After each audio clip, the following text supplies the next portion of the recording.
Open the blast doors. Open the blast doors.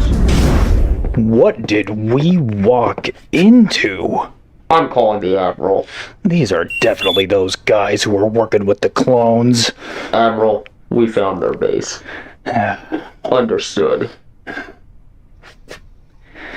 What do you say? Sit tight. Reinforcements are on the way. Yuck, this place reeks of rebel propaganda. Wait a minute. I think this thing's live. Live? I see him now on the chat. Bunch of rebel sympathizers. Zeus, I see you there. Tails Atashi Station. DiamondFigs. Look at the. Give us a for the Empire so we know what side you're really on. Come on, on three. For the Empire, chat. Let's go. What in the world was that? Is this some sort of drill? Oh no. What's going on? Oh my god.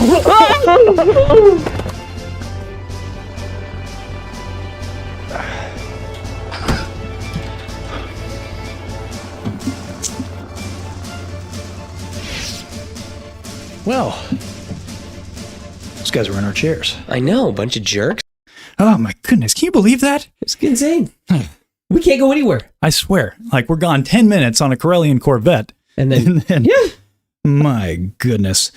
All right, chat, sorry for the delay. As you can see, we had a bit of a pest problem over here. My goodness. It's insane. Gosh, can't have anything on Tatooine. It is, you know what I mean? insane. It's like, it's what in the world? Well, how we doing, guys? Yes. Little kind of impromptu live stream here. Not something we were originally planning on. Just catching up with you guys. I heard these bozos giving you some flack. Giving you some flack, Zeus, DiamondFigs, Tails. We think you're awesome. Yes. All right, just for the We're record. here for you. And we're happy that you're here for us. And DiamondFigs with the super chat $4.99. Thank you so much. What? My goodness, this guy machine doing. But why? Doing wild stuff out there. Gotcha. Okay. Well, thank you. Thank you so much. Yes. Can you guys hear us all right? They didn't mess up our mics too much, did they? Did they? Everything okay? You know, we're the novices. We always gotta bring it up. Sir Django Fett, hello. Hamza Reacts, new face in here. Ooh. Hello there. Hello. Michael Kramer, what up, guys? Watch the rest later. We'll catch you. That. KDO. Intros are so impressive. I don't know what you mean, Doug. We didn't do an intro this week. Our lives, unfortunately. This is just how we have to deal with We things. thought we'd get away. I mean, we were like, man, we don't have an intro plan. I was just going out for some blue milk. I come back to this. Yeah, it's just every week. You know, every it's just week. It's just something going on. So, speaking of stuff going on, it's a little bit of housekeeping. It's true. This is a me thing. Oh. I've like the content has been a little light lately on like the socials. That's on me. It's been nuts over here, guys. It's been absolutely insane. So you guys know I'm having a baby very soon. That's ramping up, and my sister just had a baby. So it was great. It like all happened at one time. It was like, it was wild. It was like very, very fast succession. And I was like, no time. So that's why I did a live stream. And that's why it's a little later than usual. I do apologize for that. But yeah. That's how it be. You know what we haven't done? We haven't done an intro yet. Yeah, we haven't even gone. Welcome to Beyond the Dune Sea. Yeah. Any of that. I think you should start it. Yeah, you think I should? You should. I believe it's your week. Well, you see it down there. Welcome to this place. We're out somewhere out on Tatooine. Yes. And my name's Konnor, as you can see on the chat. This is unnecessary. I mean, it says it right there. It does. And I'm Seth. Hey, hello there. Going into our favorite comments from last week, bring out mine from my good buddy Space Ace X. Awesome toy photographer, by the way, on Instagram. Omega has the sense of duty like all her brothers. This is why she'll never have a normal childhood, no matter how much Hunter and Crosshair try to make that happen. The ones that seemed to understand this was Tech and especially Echo. By the way, saying they dropped the dead weight from the past 2 seasons, spot on. Appreciate it. I like that. We talked a little bit about I think spawned by KDO's comment last week about, how Omega should be a child and not have armor, Shouldn't have to be a weapon yet. So, yeah. My favorite comment is from TQ Con 52. I seriously can't wait for the clones uprising, and then Darth Vader shows up. Bum, bum, bum. So do you think that's what's going to happen? I don't know. I'm like on the fence because I think that they've played it so close. Yeah. That I don't think we need Vader, but it would be cool. It'd be a nice kind of full circle thing for the characters, just to see him brutalizing, this clone uprising that's happening. Then there's the stuff with Rex is interesting. I know DiamondFigs brought some stuff up on their stream with Star Wars Sith and MortisFM that Rex or Vader knowing Rex, but Rex not knowing Vader. That could be very interesting. Yeah. Just saw here. Got to bring him up. BC Scrubs. Hey, the later time worked out for our friends down under over there. Yeah, happy to see you in here. And Ben, that's awesome. And Tales from Tashi, thanks for popping in for a bit, buddy. We will we'll catch you later. Tales is doing some great stuff on his page. Nice shorter form content. Him and we're so wordy. We take up like an hour and a half of your time every week, but Tales from Tashi Station's efficient. He's it's getting things done. Yeah, get the good What If series on his Spotify, and then a great collab with Grayson from MortisFM that he just dropped. Man, my weeks are so off right now. I think it was last week. It might have been a month ago. I don't know. No, it wasn't that long ago. I think it was 2 weeks ago. So we had some pretty crazy Star Wars this week. Yes. We got back to back pretty much. We got the ACOLYTE trailer. Yeah. And then we have an episode of Bad Batch. Yeah. That's pretty cool. We're eating well. Yeah. As the kids would say. I'm a little surprised. Well, not surprised, I guess, but a little surprised that they didn't try to butt them up together. Yeah. Make them all one thing. Yeah, like they did with Mando and Bad Batch, like trying to run ACOLYTE toward the end. But that tells me that they're pretty confident in what they're doing with Bad Batch, at least, especially toward the finale. Oh yeah. Which is very exciting because I'm digging it. How I'm loving it wrap so all far. This up? Yeah. So hit me. We'll start Bad Batch and then we'll go ACOLYTE. Okay. That works for me. So give me just a moment. Just hit me with your 1 minute review. Give me one. Gosh, the troopers threw us so off. I'm sorry. I didn't have time to open my book. I apologize, guys. My little Star Wars notebook. He's old school. I usually use my my other device here, but streaming I don't have it set up. No, I gotcha. I gotcha. Overall, thought it was a pretty solid episode. I really like when they run two stories at the same time. Like, so we split our crew up, and we're kind of telling similar stories, but yet they're very different at the same time. Yeah. That, it's a lot about finding something and things like that. But interesting planet. Interesting that we got to see some different stuff that we hadn't seen in Star Wars before. Overall, thought it was a pretty solid episode. Yeah. I mean, nothing. There was never that like, oh my gosh moment. I will give it that. But overall, I did enjoy myself. Yeah. I think that to sort of echo something from beyond the Dune Sea. I guess so. Gosh. Yeah. So my thought on it was that to beat a dead horse with my joke from last week, to sound like a broken record, like the dead weight being dropped. Yeah. I thought this episode, more than any other episode this season, has shown Bad Batch has finally figured that balance out of like how to do the episodes that are kind of your adventure of the week serial, that we love, that Bad Batch is known for. We're in space Louisiana. It's good. We're killing crocs and doing, in a boat down in they're on their boat. It's great. Yeah. And at the same time, you also get really meaningful character movement with Crosshair and Omega, culminating in that beautiful shot at the very end of the story. But also we get some breadcrumbs for the main plot too, which I think Bad Batch has struggled with that in the past, where it's like, okay, we're doing this fun adventure of the week thing. We're hanging out with Sid. We're doing a job, but then you get nothing. Like, how does that pertain to everything else? Yeah. It's great. You might get you get some good stuff with Tech. You get some good stuff with Hunter. You get some good stuff with Omega. That's all nice. Yeah. But when you have such a momentous story that they're telling right now, it's like, it's so important to like, let's keep it moving. You could still have fun. Yeah. And, but we speculated that they would do this as soon as the batch got together. We'd have a little bit of fun, before it all ends. Before it's serious time. And I'm glad we got to do that. Yeah. My favorite episode from this season? No. But good moments. Great moments, in fact. Bad episode? No way. Yeah. Good stuff. Way. So, catching up with you guys for a minute. Didn't they put out a teaser hinting that Vader was going to be in episode 9? If they did, I missed that. I missed that as well. If you got a share if you got the class, please. Yeah. If you got the DL on that, let us know. From Blazer90, somebody who knows you.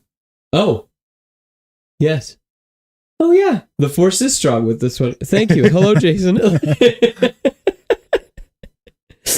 Yeah. Very cool. Yes. Ben, having to work on a Saturday at a conference, so I'm up early. I can thankfully watch you lads in the quiet moments. Well, I appreciate you tuning in. It's great to have you in here. Appreciate you, Ben. Where is your random R2? He's back here. Yeah, he's hiding. He's hanging out. Yeah. We're still waiting on a call from the batch. So yeah, at some point they'll have to get back to us. I hope. Yeah, no kidding. Samuel, the bounty, Samuel Simpson, another new face, unless I just don't recognize the profile picture.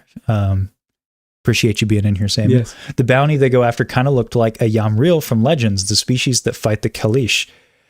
Gosh, I'm not as familiar. I know that there's these things are referenced. The crime syndicate is in Fallen Order. Yes, Fallen Order. Yes. Haxian Brood. Yes. Yes. Mm-hmm. Great little drop. Yeah. I know that there's another one of those praying mantis things in A New Hope in the cantina. Oh, really? Yep. Matt from StarWarsTimeShow caught that. I was like, great catch. That's awesome. Wild. I like the little lore building. You know, they've had a couple. Is it the one that's in like Book of Boba Fett in the cantina? No, it's in A New Hope. There might be one in Book of Boba. I'm not sure. The one that like Polly's playing. That she steals all the credits from. Is that her name? What is her name? I don't remember. Dude, I don't know. No, who's the girl that always works on his ship?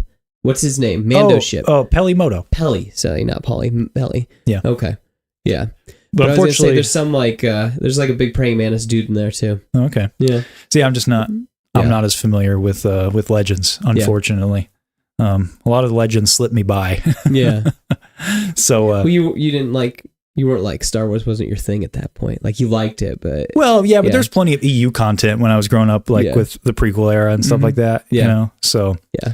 I mean, yeah. Well, let's get to our 5 takeaways from this episode. Not a whole lot to talk about, really. We do have a real quick teaser, a couple announcements, some exciting announcements. Something we've kind of been busy with as well. That's why things have been a little slow. Yeah. So something that.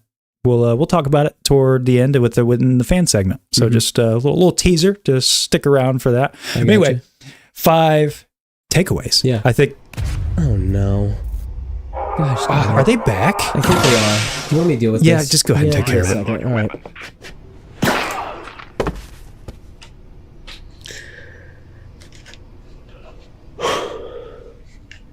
Sorry about the mess. It's fine, man. I'm glad you took care of it. Bodies are piling up. It's like, honestly, they won't stop. They won't. It's like ever since we got off that Corellian Corvette, it's just on and on and over, and I hate it. That's another reason things are slow. It's just we're on the run from the Empire, and it's like they're getting a big head. You know what I mean? Yeah. So anyway, 5 takeaways from this episode. You might as well just keep that blaster handy. No, it's staying right here. Yeah. Don't you worry. Yeah. Yeah. Gosh, now I gotta pull it back up. My goodness. Go ahead. I don't know. I think we should just talk about Omega. Let's just keep talking. That's your opener every week. Yeah, I think that we should. So, yeah. What about her? Well, what do you think about her? I'm still in the camp. I don't think she's Force sensitive. I don't either. I think that she just learned how to that's a Zen moment. That where she's with Crosshair, because if you were ever going to show a moment that she is Force sensitive, that was it. You think so? Yeah. It reminded me of the wave scene in Ahsoka a little bit. It reminded me of that, and it also reminded me of the Acolyte, the opening of the Acolyte trailer. Yes, it also reminded me of Luke and Rey. Yeah, I was just about to say, that on Octo. Yes. But I think that it's important, characters can be meditative in inward without being Jedi. Yeah, you know? that's what I'm kind of getting at. Is I think that like she's learning Jedi techniques, and yes, we know the door is open for everyone. Yeah, it just depends on how cracked the door is. Yeah, which I just saw Django's comment here. Like, what about Ahsoka's Sabine? It had taken her a while to gain access to the Force. Yes, and that's what he's saying about the door being somewhat open. Omega can technically use the Force because technically anybody can use the Force. But I think that this talk about M-Count and stuff, it's not that she has a high midichlorian count, it's that she can accept, like her whatever her DNA has can accept high levels of midichlorians. Exactly. They're not going to deplete when you add it. Right. Yeah. So I am with you. I do not think she's Force sensitive. I think there's a possibility they play with that, but the more we go through the season, though, I kind of think not. I kind of think that they're not going that route, which I'm happy about. I don't want her to be Force sensitive. I think that it's great that she's just a kind character, and that is what is getting her so far. Is that, but also she's not a token character for kindness either, if that makes sense. Like she's not just killing people with kindness and always playing that, because that can get really cheesy and really cliche. I think that over time, we've seen that she doesn't mind like being a little abrasive. She likes to gamble. Yeah, and that's she great, likes right? taking people's money. And the other thing, like it's a small moment, but a few episodes ago when Crosshair gives her, they go up to that counter on that Imperial world, and we're walking back from it because her plan didn't work, and Crosshair gives her some crap, and she's like, shove it, you know? Yeah. It's just little things, you know, I think show that she's a little bit more, she's got that clone edge. I mean, she's still, at the end of the day, Jango Fett. Right. That's what's interesting. And the other thing too is like, I don't also, maybe this is me being a little selfish, I really don't want her to also be a Jedi, because then she truly is a Mandalorian Jedi. Okay. Yeah. That's a good point. So that's why fair. I'm like, I just don't want a lot of, if Sabine's going to be one as well, and if Grogu's going to be one as well, I just don't want a lot of them floating around. I think that's what, like, is it Tar Vizsla? Was that him? Yes, the original, the original the Jedi. Yes, the one that created the Darksaber. Yeah, yes. I like personally that should be a very special thing. No, I agree. And I think it should stay a very special thing. Yeah, no, you. That's a fantastic point you just raised. That we're already doing that with Grogu. Yeah. I brought up a lot of times, like her and Grogu have a lot of similarities. Yeah, and like having to do with Project Necromancer and the Empire's after them. But you know, another thing that you just made me think of. She's not one of the Empire's high M-Count bounties. She is a special bounty, but she's not one of those. No. You know, and so I think that that's another key. I think that I've seen it so much in comment sections on our stuff and on other people's stuff that people just assume that she's Force sensitive because she has a high M-Count, but neither of those things are true. Well, we don't know that. Well, we don't know what her M-Count is. Yeah, and we knew, that there was the bounty on her because Nala Se put the bounty on her. Originally, yes. And then you would think that they would know if there was a high or a bounty on Omega for the M-Count. Yeah. Yeah. No, I'm with you. While we're talking about the M-Count bounties and stuff, so I know I'm jumping ahead toward the end of the episode, but it's about Omega. Oh. So at the end of the episode, we'll talk about our speculation on who Fennec Shand might be talking to, because at the end of the episode, Fennec Shand just got done with the batch. She was, a little mean to him, making him do all the work. And then, maybe she's double crossing them at the end. I don't know. Right.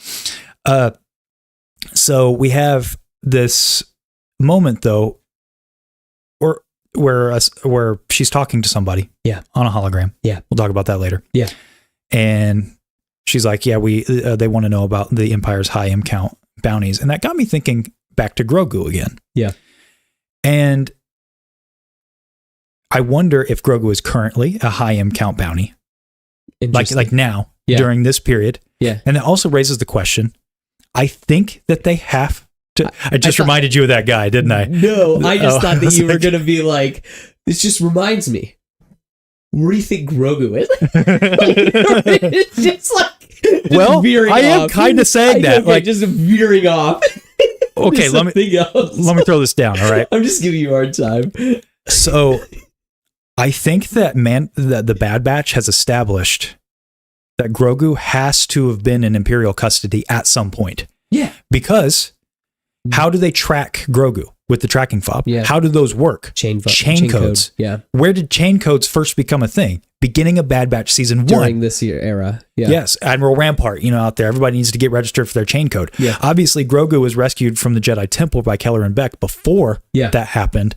So I think that, at least in my opinion, I've got my own theory is that Grogu is one of these high M-Count bounties. And I'm actually cool if they don't, in fact, I would prefer it, that they don't explore that at all. Yeah. I just like that they've laid enough breadcrumbs where you can just assume. Yeah. Like, okay, maybe Cad Bane picked Grogu up, and the Empire has him for a little bit. And then during the fall of the Empire, something happens, the Nikto gang gets them, right? And then that's where we get them in Mandalorian. Yeah. Cool if the story's explored. It doesn't really matter to me if it's not, because I think that they've laid enough very key plot moments that I found that very fascinating, that they're going after these people. Because another question now, who are these high M-Count bounties? Yeah. Before I get to that. Do you think maybe Quinlan Voss? Maybe Quinlan Voss? I didn't even know he was there. I thought that's why you said that. He's everywhere. Yeah, Admiral Enigma in the chat. My mind. I see him in my mind's eye. Quinlan. Or it'd be Enigma. That's what you'd scream. Enigma. I see him in my mind's eye. Enigma. Yes. Goodness gracious. Thanks for being here, Quinlan. Appreciate you. No, I like the people in the Amber in Kenobi. They're the high M-Count people. That's what they're going and tracking them down. Yeah, another great connection. Yeah. Fair enough. Really? You love that show. I didn't even think about that. You didn't even think about that. No, yeah. Konnor. It's a great idea. The kid in the Amber. Yeah. High M-Count. I mean, I know that I just didn't make the connection. Huge M-Count. DiamondFigs with another $4.99 super chat. Dude. Sir. Thank you so much. Given Omega is still alive, what if an elderly Omega met with Sabine post Return of the Jedi? 2 Mando Jedi. Would you all dig that? I'd be fine. I'm all game with Omega being present post Return of the Jedi content. Yeah. Although the further the season goes on, I'm leaning towards she might not make it either. Yeah.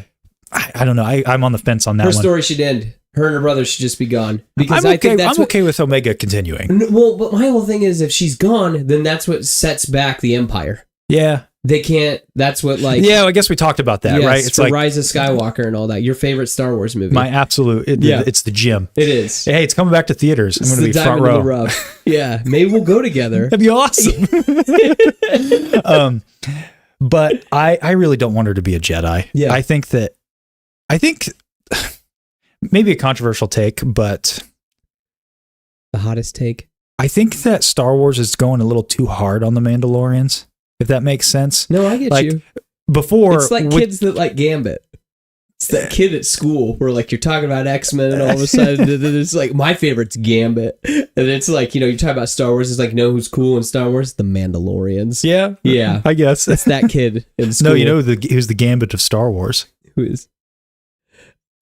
Quinlan Voss. It's true. It is true. He is the Gambit of Star Wars. But I would prefer, what I meant by that is like Star Wars going a little too hard on Mandalorians is I liked the secretiveness about them. Yeah. Not that I don't like what we've gotten. 2 Mandalorian Jedi, 3 if you count Grogu. Yeah. Which I know he renounced his Jedi-ness, but nah, that ain't going away. Yeah. Yeah. Fascinating though. What about you, DiamondFigs? Will, or would you want that? Curious. Everybody in the chat, would you guys want that? Do you guys want post Return of the Jedi Omega content, and specifically her being a Jedi?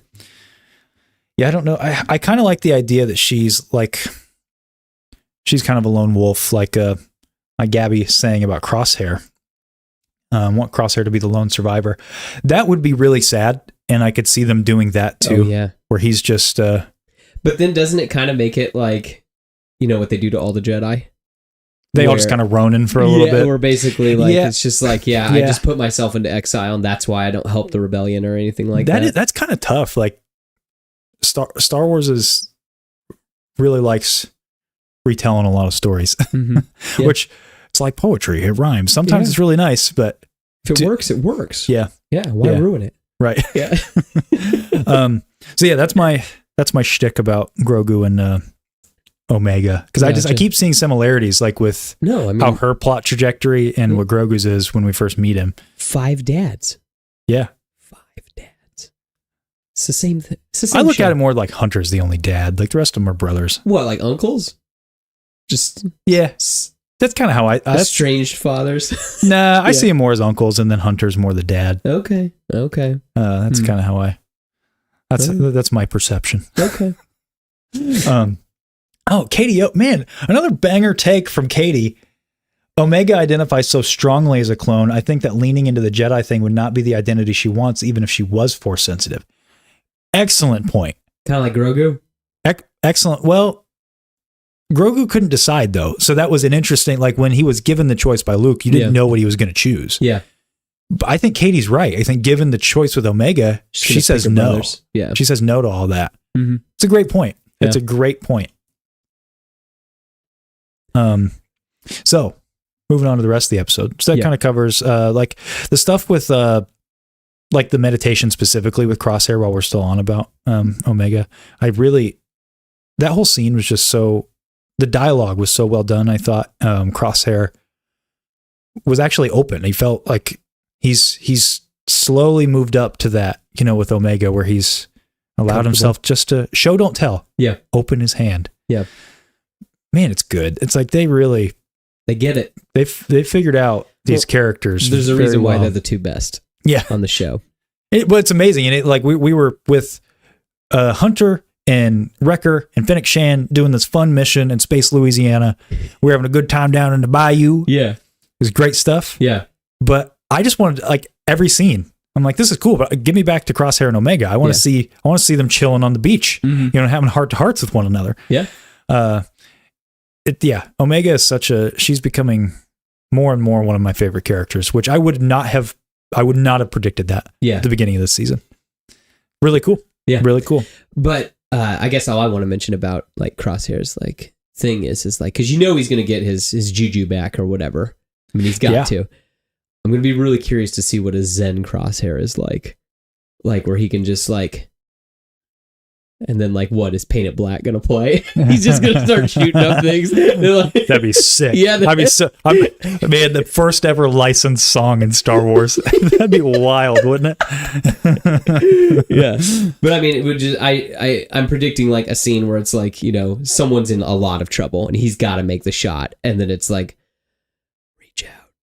And then, and then like the hand stops shaking. So what do you think it is? Well, we got more information about his hand, that it's something mental. It's not physical. Yeah. So that kind of throws out a lot of our theories that had to do with hemlock or something else. It's that mental. He could have been cloned or whatever. Yeah. Yeah. I think that's pretty cool. Like that's a pretty cool message for people. Oh, definitely. That learning, how to about your own self and not being so stubborn and being open to different ideas. And I think that it's a spiritual problem for Crosshair. Mm-hmm. And so that's kind of fascinating to see a character who is really struggling with a spiritual problem like this. Cause we see that all the time in Star Wars on like a very grandiose, like good and bad type of way, but in a way where it's like, I'm really struggling with my actions. I brought up a couple weeks ago that Crosshair's redemption is really interesting when you contrast it with Vader's redemption, because this is a character who actually has to deal with the consequences. Mm-hmm. Vader died. Yeah. Right as soon as he turned good. Bye-bye. So he gets to be a Force ghost, cosmic consequences, as I've said before, but his earthly consequences, he had none because he just dies. Yeah. But Crosshair is a lot. Yeah. And I think that's really cool to see this journey of redemption in a very realistic way. Yeah. And I know a lot of people knock this movie, but I think it's really interesting. It reminds me kind of Iron Man 3. I like Iron Man 3. I like Iron Man 3 too, but I feel like the internet doesn't really like Iron Man 3. Yeah, I didn't like it when I first watched it. Yeah. But what I think is interesting is like, what can we do with Tony Stark? Oh, well, how do we humanize him? Well, let's give him, a PTSD. Yeah. Yeah. And if that's what Crosshair has, or some sort of mental block, that's a very human thing. Yeah. I mean, very relatable. That's what I'm getting at is like, I'm riddled with anxiety like all the time.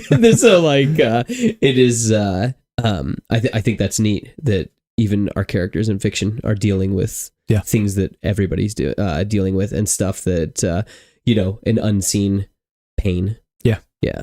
No, I think that's great. I think it's cool that Star Wars gets to be both. It gets to be the tentpole story of good versus evil, and you know, very black and white in a lot of ways. George himself even said he wanted Star Wars to be very black and white, but now the Star Wars has grown up a little bit, including the people who watch it. Yeah, we get these stories that a little bit more fine point, a little bit more relatable. Yeah, you know, and I think Crosshair will go down as one of the all-time greats in Star Wars history. Yeah, and Omega too, frankly. I think their relationship is what I don't think you have a Crosshair that's as good as he is without an Omega, and vice versa. Oh, it's definitely like balances. Yeah, yeah, it's very cool. I really love it. Yeah. So into the Bayou. Oh, there's always another gator in the Bayou. So we meet Fennec Shand, right? Yeah. So what are your opinions on Fennec Shand? Do you like Fennec Shand? She's all right. I mean, I guess like really what makes her like what sets her apart really from any other like, you know, bounty hunter. Right. So what? She's a bounty hunter that kind of has a heart.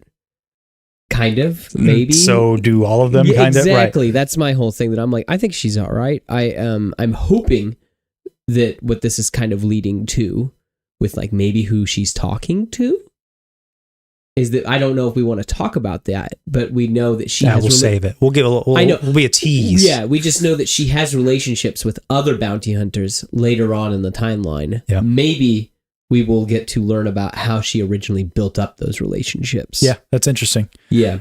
Yeah. But, so, like, I mean, I think she's all right, but I mean, again, she just kind of reminds me of kind of like a Ventress or like a, you know, don't trust her, like a femme fatale kind of. Yeah. So, I mean, I think she's all right. I like that she kind of specializes in like sniping.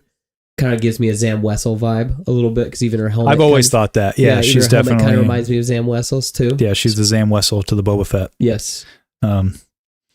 Yeah, I'm gonna sound like such a cynic, like such a downer here. I like Fennec, but I don't know how much I like all of this backfilling with small characters. Like it makes sense with a character like Palpatine because he's Palpatine. He's the biggest character in the universe for all of these years, right? Mm-hmm. But it does make the galaxy feel a little bit smaller. You hear that get thrown around a lot when like cameos and stuff. Mm-hmm. I really like Fennec and Mando, Book of Boba Fett. Yeah. Ming-Na Wen. Yeah. Excellent. Yeah. Mulan, you know, she's great. Yeah. May. Yeah. Agents of S.H.I.E.L.D. Right. Yeah. So she's fantastic. It just feels like you're playing the hits, I guess. I don't know. Like it's just me being negative, but granted, we have her later in the timeline. Yeah, I know. But it would be cool to have like, you know, Bosk, Forlum, or Zuckuss, or IG-88, or Dengar. Or I think that some of those might still be coming. I hope so. I would like to see some of them because they've hardly, especially since the canon's been wiped away, there's just not been much with any of those guys. Right. And that would be kind of cool. Or has Aura Singh been killed yet? Where does this take place in comparison to Solo? Yeah, I don't know. We were talking about about this in our group chat. Yes. She gets thrown off a cliff. She does. She gets pushed off by Woody Harrelson. So yeah, but yeah, that's all I'm saying.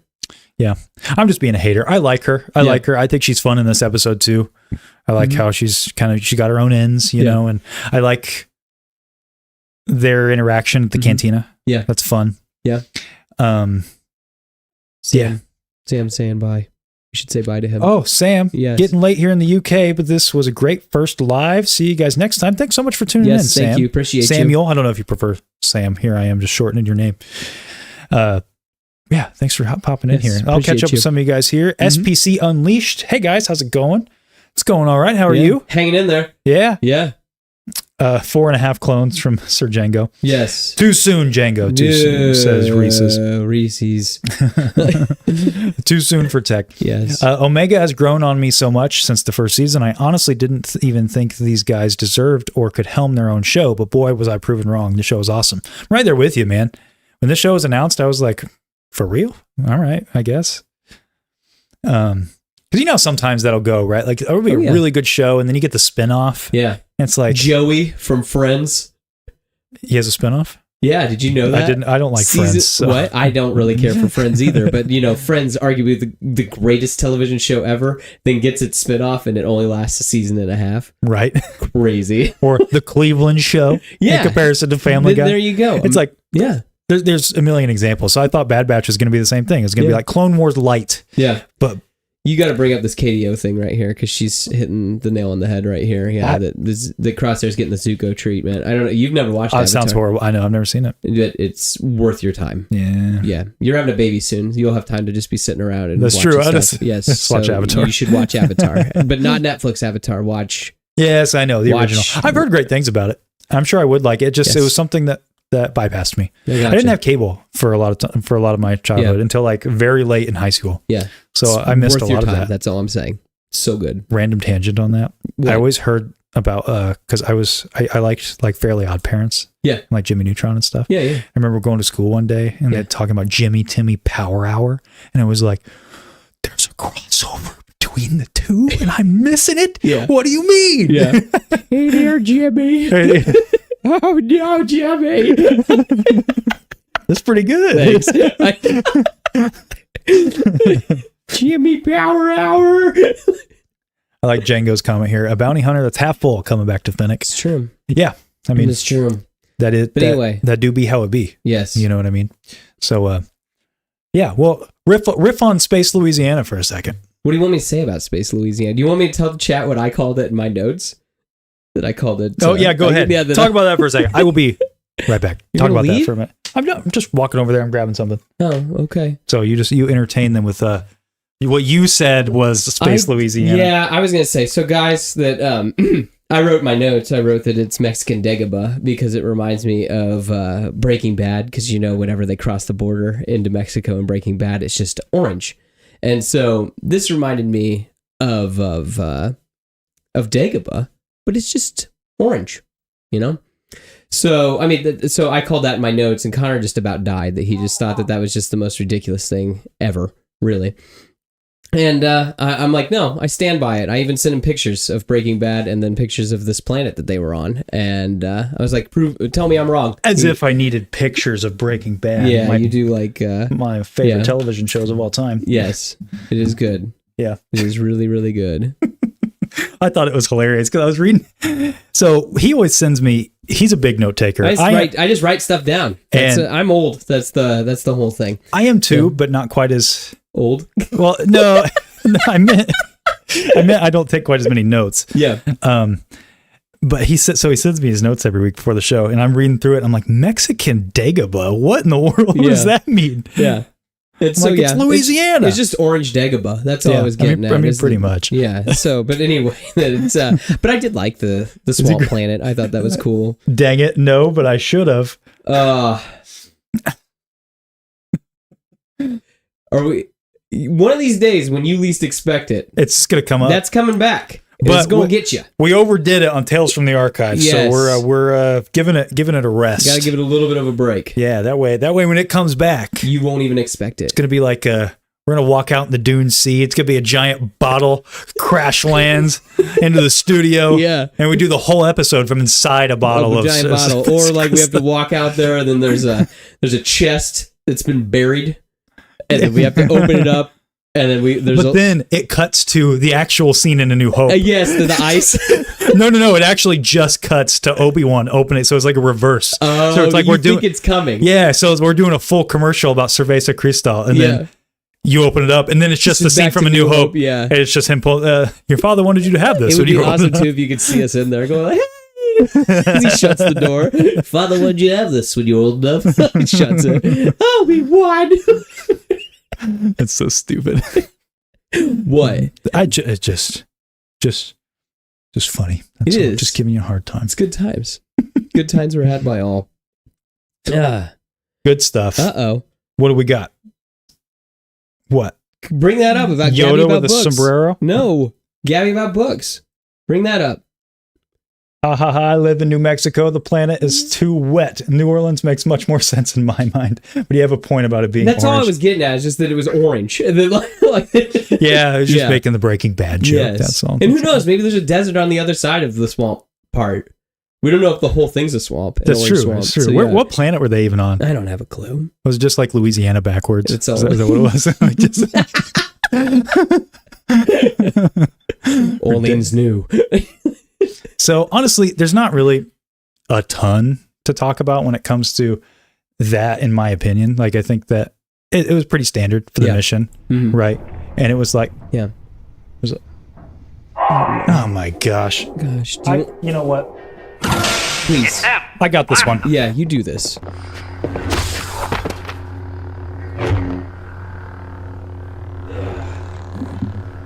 That was easy. Oh my goodness, it's like every time. I right? love watching you work. It's crazy. Yeah. Get so sick of dealing with them. Yeah. Their bodies are piling up back I know. there. I wish if I could turn the camera around, you guys would just be like, what are you going to, I don't know. Good thing the Dune sees a big place. It's true.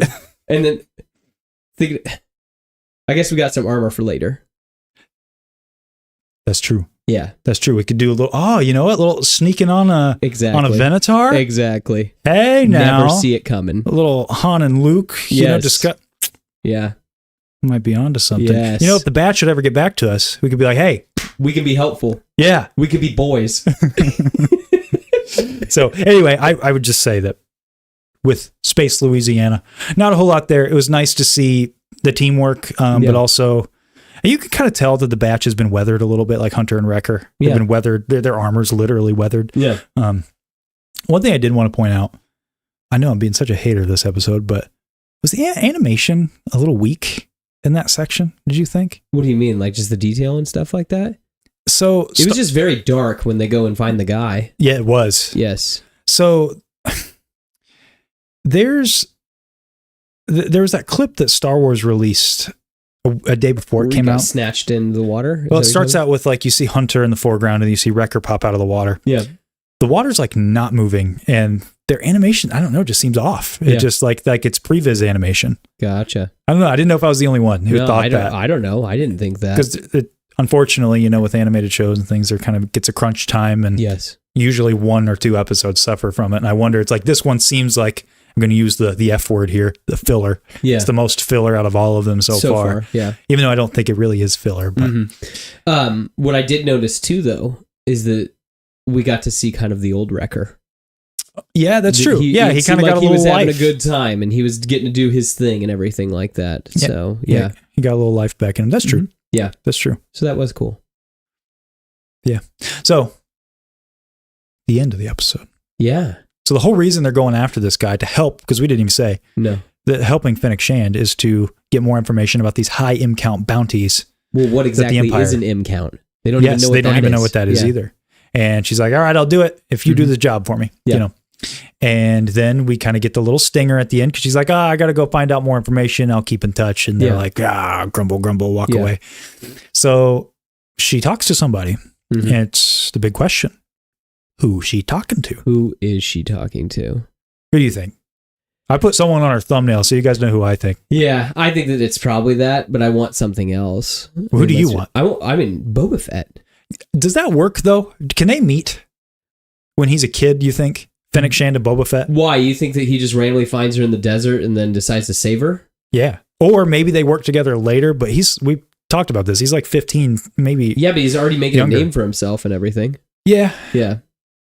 Django's right. It's definitely not Bane. No. I agree. It's not Cad Bane. They have too much beef. Yeah. But at the same time, though, we know he's coming. Yeah, we know Cad Bane's coming. But I mean, that's capacity. He's probably just another bounty hunter after this. Maybe he's going after the M-Count bounty, who, in my opinion, is also the person who is contacting Fennec Shand. Yeah. Asajj Ventress. Yeah, probably. I think it's more the most likely. Yes, I think that's because we know she's coming as well, and I think that makes the most sense. And I think that the episode kind of tries to be a little sly with you, like, oh, you know, maybe Fennec's selling them out. I don't think she is. Yeah, I think she's just playing it that way for the drama. Yeah, but I think Asajj would be. I think Asajj would come around to the batch in their plight. Yeah, ultimately. So I'd be curious how that's all going to factor, because now we have a clear way that Asajj gets involved in the story. Because when she was in the trailer, I was like, this is kind of out of nowhere. Like, where does she fit in this? Yeah, but and now, wasn't she dead? Yeah, like what? when the trailer first came out. Yeah, and I think there's a possibility we get Quinlan as well, because they might be working on the path together. We know that from Obi-Wan. Yeah, that seems Quinlan like something was here. Yeah, Quinlan was here. Yeah, we know that from the Kenobi show, and I would bet that that'd be something that Ventress would want to do too. Yeah, and if you guys watched our episode about Dark Disciple, I just hope the references to that book are minimal. That's all I'll say. I got you. Was not my favorite. Maybe a completely different character rewrite of Quinlan Voss. Yeah, Asajj is great. She is. She's fantastic. Yeah. Love. I wondered if Gabby would say something here. I apologize. I haven't gotten a chance to reply to your comment, but I did see it on our on that episode. I think Gabby was a fan of that book. So, I'm sorry. Yeah, I know we were all trashing, but hey, I'm glad you like it. Yeah, seriously, because again, it's too long. That's the whole thing. I just don't like Quinlan Voss in it. No, he sucks. Asajj, like that's just how I imagine he talks. I just can't get over it. I could, I could go another hour talking about Quinlan Voss. I'm like, I hope I never see this guy again. It's in media. Like he sucks. But what about Admiral Enigma? Would you ever want to see him again? Yeah, 100%. I want him right next to Thrawn in the Heir to the Empire movie. He just kills Enoch. Instead of Jorah Sabayoth, it's Admiral Enigma. Yo. Oh my God. Could you imagine?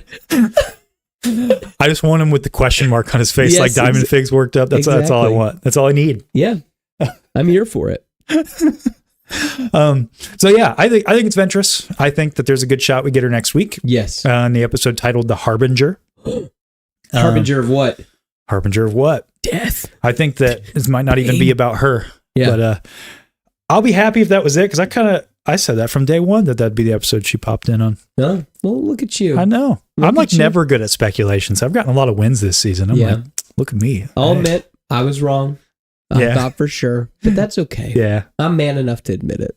Well, it's just interesting now that we have a clearer picture as to how she fits in the story. Mm-hmm. That's what I like. I like that it's not just going to be random 4 episodes. Like I've heard some people even say, oh, they're just going to Book of Boba Fett it and just give you Dark Disciple in the middle of the show. And I'm like, I really don't see that happening. I really hope that's not true. I don't see that happening at all. Yeah. I see them setting her up as like a little exit for something of her own. She gets her own spin-off show. I've heard this. I've heard some good speculation that she might get her own show where she like brings Omega on because the batch doesn't make it out of this season. And Asajj brings in Omega as sort of her ward, if you will. Maybe not that, maybe an apprentice of sorts. Protege. Because we know that that's been her experience with her brother, with Boba Fett, except for it wasn't really her apprentice, I would say. They were equals, if you can call them that. Like, so kind of interesting. Yeah. I'm just really curious to see where it goes. Yeah. So, Bad Batch next week.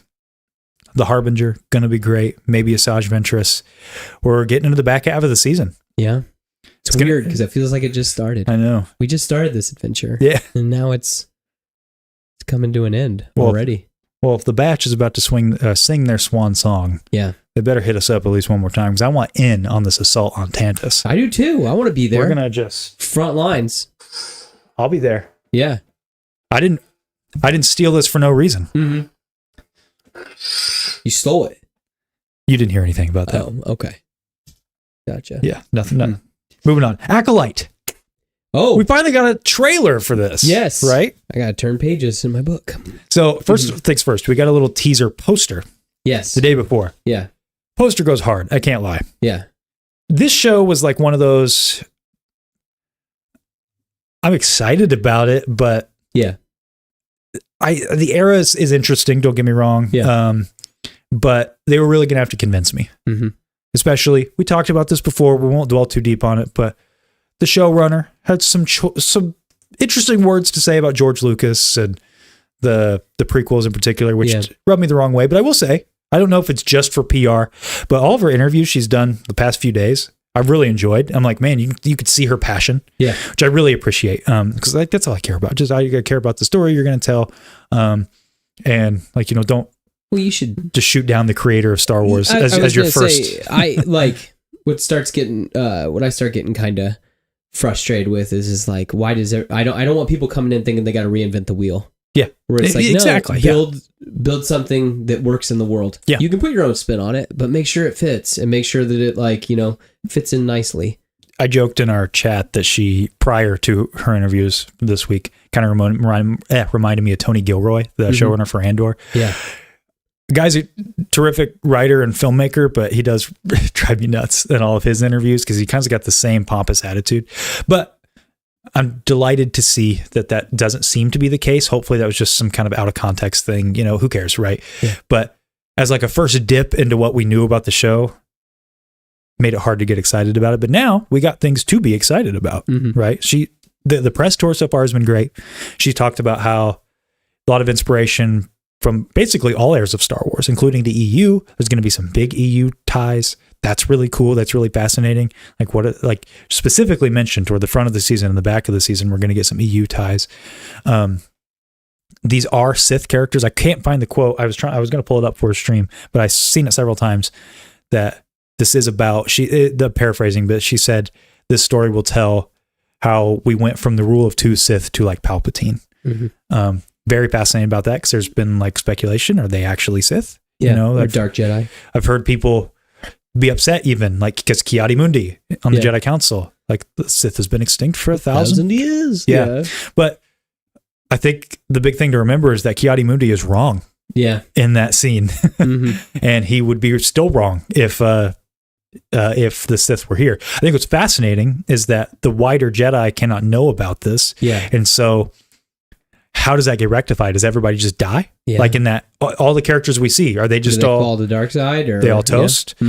Or the theory I like, we start to see the complacency of the Jedi in the prequel trilogy. Is it some sort of cover up? Yeah, it's some sort of cover up. They sweep it under the rug. Yeah. Is Yoda behind that?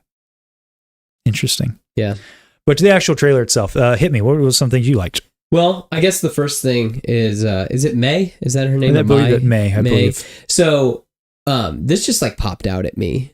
Looking at her armor, it looks an awful lot like Darth Revan's. Like the breastplate, and then also she has the hanging things around her waist and stuff like that. That I'm just like, dude, I wonder if she's a Revanite. Which would be really interesting that she's some lost part of that, or maybe it's just an interesting design. But that was something that really like jumped out at me when I was just kind of, after you pointed that out, I was like, okay, this is fascinating. Like, what does this mean? Exactly. Go ahead. Sorry. I don't know. I mean, it probably just is a style choice, but I feel like there's got to be a reason why she's wearing something that looks like that. No, I think that there might be some intentionality behind that. Yeah. I really like her cloak just from an aesthetic choice. Yeah. I think that she's just got a good look right now. This is my biggest gripe with the trailer. This whole show has been billed multiple times as this is Star Wars from the bad guy's perspective, but the trailer is not from the bad guy's perspective. Yeah. And like, if you want us to get behind the bad guy, maybe I'll feel differently after I watch the show, but I'm like, it was framed weird to me. Like they were trying to the ominous bad guys, but it's like, but aren't we telling the story from the bad guy's perspective? Yeah. Aren't we supposed to view them as underdogs, as Leslie Headland has said? Yeah. But on the other hand, the trailer showed basically nothing, which I loved. Yeah. The Bad Batch trailer showed way too much. Showed us everything. So really like that. Yeah. Really dig that it's very minimal. We don't get a lot, and I hope they maintain that. We got a couple months. Yeah. We probably will get a second trailer, at least some TV spots. I hope we don't. I'm sure we will. I did dig the opening of the trailer, though. Yeah. I mean, it's an Obi-Wan lesson. Yeah. Yeah, that's a Luke lesson. That was literally my thought with Master Soul. I was like, Obi-Wan 2.0. Yeah. Here we go. Yeah. I mean, love this guy. Or no, I thought he was more Qui-Gon-esque, actually. Gotcha. Yord, I thought, was the Obi-Wan. Mm-hmm. Because they said... they had on the gallery, the Star Wars gallery, they had like some little synopsis about each character. And Yord, he's the guy with the yellow lightsaber, said that he's like a rule follower. He like really sticks to the code. Okay, gotcha. And that reminded me of an Obi-Wan. A true Jedi. But Soul, I'm liking him so far. I know we haven't seen much, but just his look, the way he talks. Very samurai. Like, yeah. I'm liking it. Yeah. There's not a whole lot, at least from the cast. I think the cast is... cast is pretty solid. Yeah. A lot of unknowns, I think, is great. And I think Star Wars really, I I think that's like that plays into Star Wars strengths is casting unknowns. Yes. Yes, because I don't want to see people I've seen in other stuff. Because I mean, yeah. Not all of them are unknowns. No, not have, all of them. But I'm going to sound terrible. I don't actually know many of their names because they're from stuff I don't watch that much. Yeah. I don't watch a lot of TV. I know a lot of them are TV guys. Mm-hmm. And girls.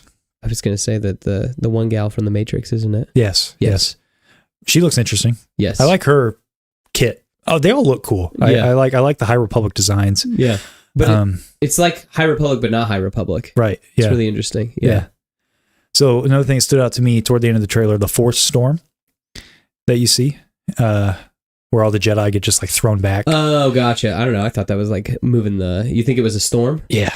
Oh, okay. I thought that like the ground was like being throwing them up and everything. I reminded me of Starkiller in the Force Unleashed 2 trailer, where he does that big Force storm and all the stormtroopers just evaporate. Yeah.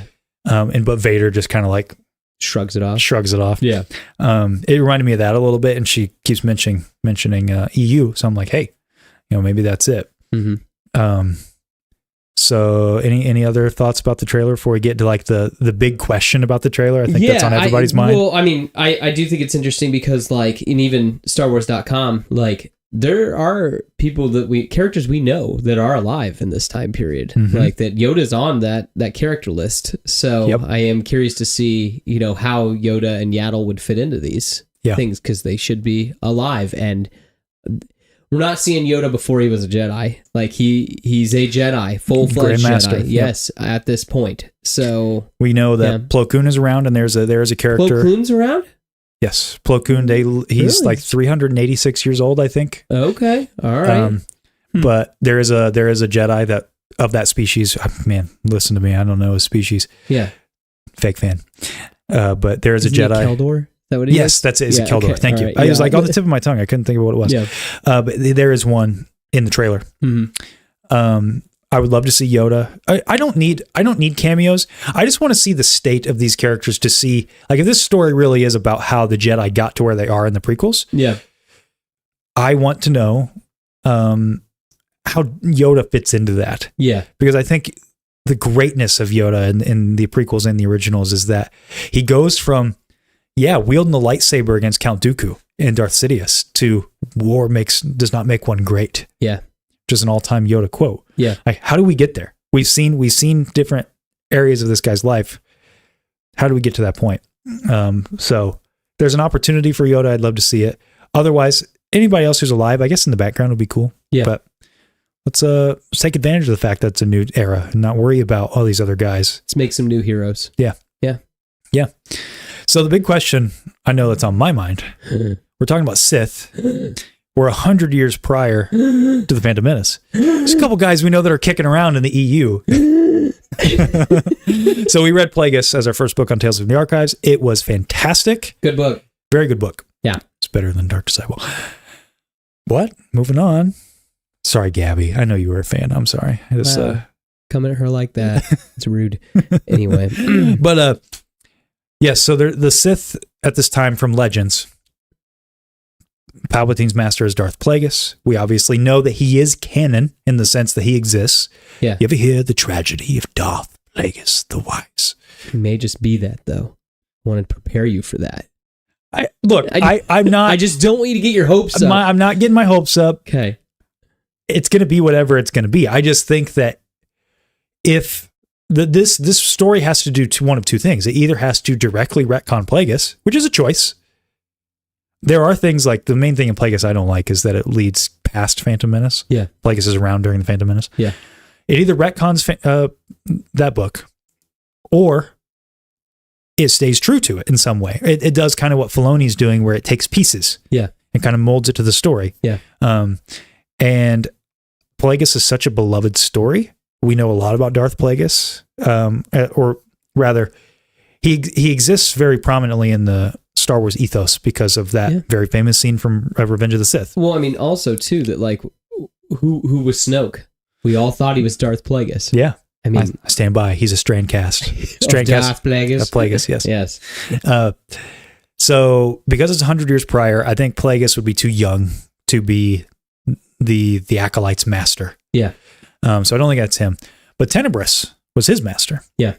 And Tenebris was, I don't know how long Bith live, but their whole thing was about prolonging life, right? So I would be very curious to see who ends up being the Sith that we follow and what happens to the Acolyte. Yeah. Do they retcon it a little bit? And is the Acolyte Plagueis' master? That's a choice. That could be cool. Yeah. I could be down for that because, I mean, I'm not super attached to Tenebris. He's a cool character, but I just think that they have to do one of those two things. If they are... What if these Sith aren't of the Bane line, though? Because Tenebris and Plagueis... So, catching everybody up real quick, that like the Sith were like a massive army, and then Darth Bane... in Legends, it was a thought bomb. Now they just kind of say that like he somehow was able to whittle down the Sith to just, he decided a master and apprentice. Only two there are. And so in the Plagueis book, they do say that there are other Sith, but not of the Bane line. They're not real Sith. Exactly. They don't believe in them. It's kind of like how Mandalorians view the they're true Mandalorians. Sure. And then there's the Watch. They could go that route, but also she's just made it very clear that like we're getting to Palpatine. Like it's showing. So in my mind, it has to be related. Yeah. In what way, I don't know. It could be like a venomous situation. So in Plagueis, the book, Tenebris had like a backup apprentice, Darth Venomous. Yeah. And he was like a fake Sith. Yeah.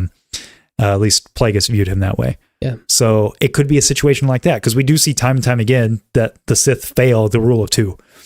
Like Palpatine, if you go by Plagueis as canon, he took Darth Maul as an apprentice. Yep. When he was still an apprentice to Plagueis and didn't even tell Maul about Plagueis. Yeah. So a lot of interesting threads here. There's that kind of mysterious guy that's standing on the shoreline, when May approaches. He got a big head. That's all I'm saying. Bith's got big heads. Could be Darth Tenebris. Stop. I just don't want you to get your hopes up. I'm not getting my hopes up. I don't want everyone to get their hopes up. No, I'm not. It's just... I just feel like we're not going to see anything. I feel like they're going to just do their own thing. If they do anything related to the book, I think it'll be very minor. Yeah.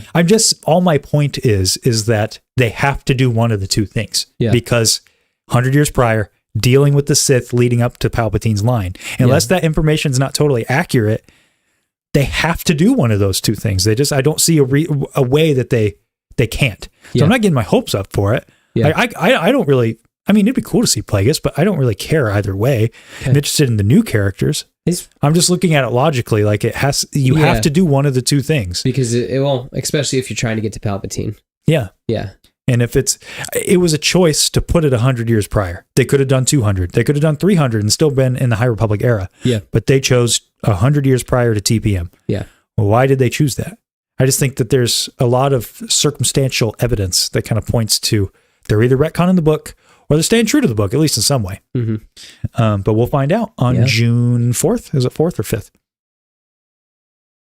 I'm a bad fan. You don't know. Yeah. So it was good. Overall trailer, I would give it like, I don't know. What would you give it? The trailer? Yeah. I mean, out of 10. See, it just reminded me of House of Dragon. I'll be honest. I know that's bad. It did kind of have like an HBO vibe. It did have an HBO kind of like vibe. Andor. It had like an Andor feel to it. Yeah, where it was just kind of like, ooh, but there's lightsabers. Yeah. And I'm just like, okay. So I just think that, 7. I know that's rude. Because I know that people I'd say it's high. People work hard, or people worked really hard on it. No, but I mean, it just didn't trashing really... the artists. It's just like what your personal feeling is when it comes to... I liked the opening. Yeah. I liked the ending. It was the middle where I was just kind of like, all right, you're just showing me people, but I don't know anything about any of this stuff. So, yeah. Best thing I'll just say is the best way I can describe it, I was way more hyped for the Bad Batch trailer. But I know all those guys. But you know those guys. You know where it's going. This is all new. Yeah, we know all those guys. Yeah. But overall, though, I am excited to see it. It has me more interested than before. Yeah. Than before we knew anything about it. Yeah. I think the production design looks fantastic. Mm-hmm. I think the costume design looks fantastic. Yes. So far, what little we see, I like the writing. I like that's the way they speak. Yeah. Choreography looks very nice, very Crouching Tiger, like a lot of leaning more into the samurai. Yes. It's kind of fun. You have like a spectrum. You have The Mandalorian, very Western, takes those elements of Star Wars. Then you have Ahsoka, very fantasy, a little bit of samurai. Yeah. A little bit of Western. Yeah. And you have, which is why I think it feels the most Star Wars out of everything we've got so far. And then we have this show, so far, very samurai. Yeah. It's cool. It's just cool that we're digging into all of those wells. Yeah. And I've said before that I think that if like you're going to make Star Wars and you're like, oh man, I can't come up with any ideas, what's better than just mimicking Star Wars? Go back to those things that inspired George and get inspired by those things. Yep. Yeah, 100%. because I think that there's something pure there. 100%. Yeah. 100%. Mm-hmm. I'm excited about it. You have to let us know what you guys think. I'd be very curious to see if everybody's because I've not seen any negative really, except for from the people who are always negative. Yeah. But I have seen a lot of just like, yeah, which surprised me. I thought that this would have been the show that this would have been the thing that we could maybe all rally behind. Yeah, because it's not dealing with our boys, the Skywalkers. Mm-hmm. So I just think that's pretty interesting. Yeah, but yeah. Mm-hmm. Well, it's getting that time. It is getting. It's getting that time for the fan questions, and I'm so excited. Yeah. Oh, you gotta be freaking kidding me! Oh gosh. Oh man. Right, man, load your weapon. Hold on. Wait. Can we please just do the fan questions? Set for stun. It's not about us, it's about them. Can you just give us 5 seconds to answer the fan questions and we can do this whole thing later? Konnor, they're not listening. I'm sorry, buddy.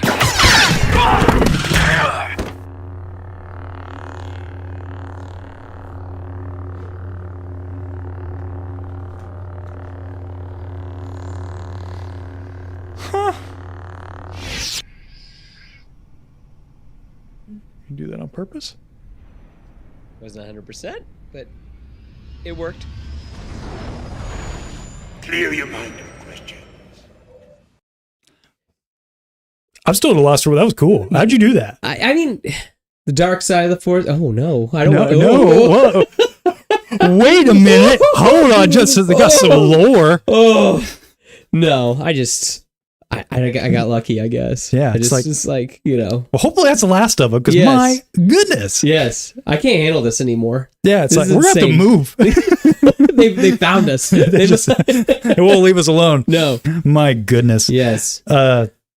Catching up with the chat briefly before we get into the fan questions. If you guys don't know, put up a prompt every week on Instagram at Beyond the Dunes C, asking you guys usually about whatever's going on with Star Wars during the week or whatever our topic is on the show this week. Obviously, ACOLYTE trailer and the Bad Batch S3E8. So we got some questions from you guys, but if you're live here in the chat, we'd love if you guys have any questions to ask us live.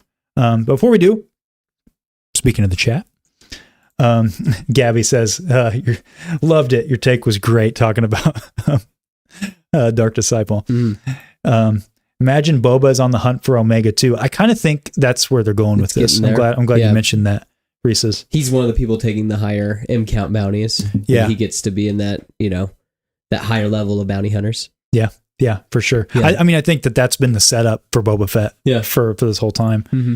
Gadio says, I'm excited about the Acolyte because the first TV show not named after the main characters. Man characters. You could take that either way. Yeah. Yeah, it's cool. It's very ambiguous. That's what's kind of nice about it. Mandalorian was kind of that, but then that became his name. Yeah. So, hey, Mando. Tales from Tashi Station is back. Hello there. The dark side of the Force. There goes my question. Yeah. Sorry. It do. Sometimes you don't think it'd be that way, but it do. Yeah.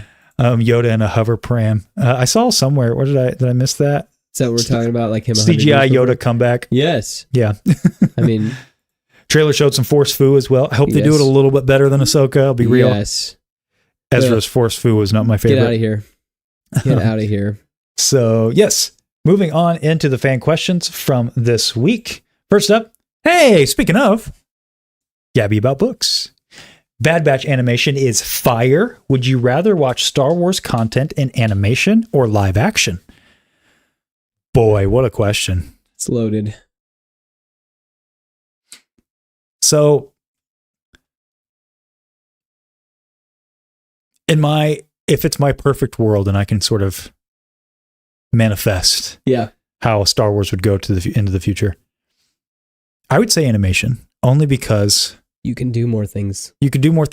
And also, I've said this before, while I love everything that we're getting, I like that the universe is getting bigger and all that, I do think there is value to just letting something go.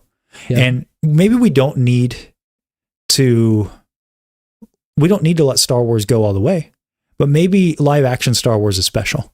Yeah. You know, maybe that's those movies that we grew up with. Maybe that gets to stay up on the pedestal. Yeah. But at the same time, I like that other people are getting the opportunity to tell their stories, to tell some stories in this universe. Mm-hmm.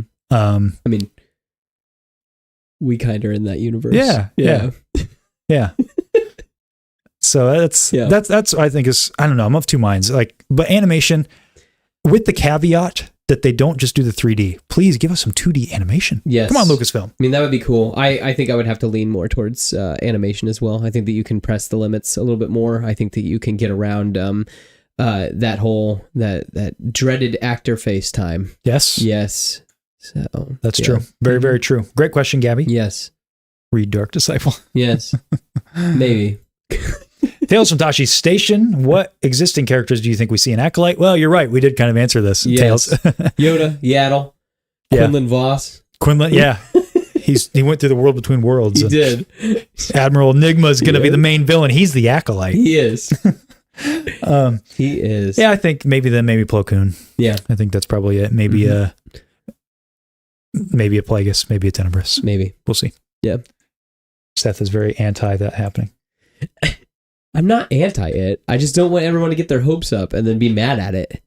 That's all. I mean, it's going to happen either way. Yeah, I know. But I don't think, I know. I mean, speculating is not getting your hopes up. No, I mean, it can. People get fired up. Yeah. You know how it be. Maybe you get fired up. All the time. Yeah. I'm always fired up. Tom Chadburn 1501. Why is Bad Batch so good? And why has it taken us so long to realize it's the best Star Wars show? You know, I'm kind of with you, Tom. Like, if it sticks the landing, which there's no reason for me to think it won't, I think this is the best show. I think it's the best Star Wars show. I don't think it has. I said. I know you've been championing. I've been championing this thing, so I felt like that it was kind of a big deal. Yeah.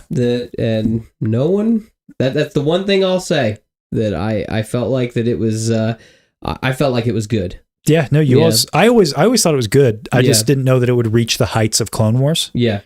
But Clone Wars has a lot of lows. We've talked about it many times, the peaks and valleys. Mm-hmm. Clone Wars has a lot of valleys, but it's got some insane peaks. And realistically, I don't know the Bad Batch will ever clear that. I don't know that it'll ever clear the peaks of Clone Wars. Yeah. But overall, like the overall as a show, yeah. Mm-hmm. Real quick, before I move on to the next question, Tails says, Plagueis is like 12 at the time. Yes, I know, but they could mess with his age a little bit. And also, we don't know how much time passes in the show. That's why I speculated there is a time jump in the show. Is there? I think so. Is that confirmed? Because yes, you do see Soul at one point with the short hair and he looks younger. Yeah. That's true. Mm-hmm. I think, like I said, I speculated maybe May could be Plagueis' master. I think that'd be an interesting angle to go, like a time jump and it's a little stinger at the end. Yeah. Like, oh, Darth Plagueis, you're so wise. KDO, we will be watching your career with great enthusiasm. Yeah. That's literally how Plagueis ends the book. Oh, I know. Is with that quote. Oh, I know. KDO, I feel like animated shows are slightly held back by feeling the need to be more appealing to a younger audience, but live action can go darker. I will push back a little bit on that because I think that this season Bad Batch has gone a lot darker and it's played a lot quieter. Yeah. That first episode, not a lot of action. No. You know, there's an old saying when it comes to like filmmaking, like the filmmaking industry, like everything's made for your average 12-year-old boy. It's very true. Like you look at a lot of movies that make a lot of money. MCU, for example, you know, that's why a lot of DC movies didn't really Star Wars originally. Yes. A New Hope. But you could do it in a way that's like appealing to both. Yeah. But I think Bad Batch, at least season 3, it's darker. I would not put your average target audience as your average 12-year-old boy. Yeah. For this show.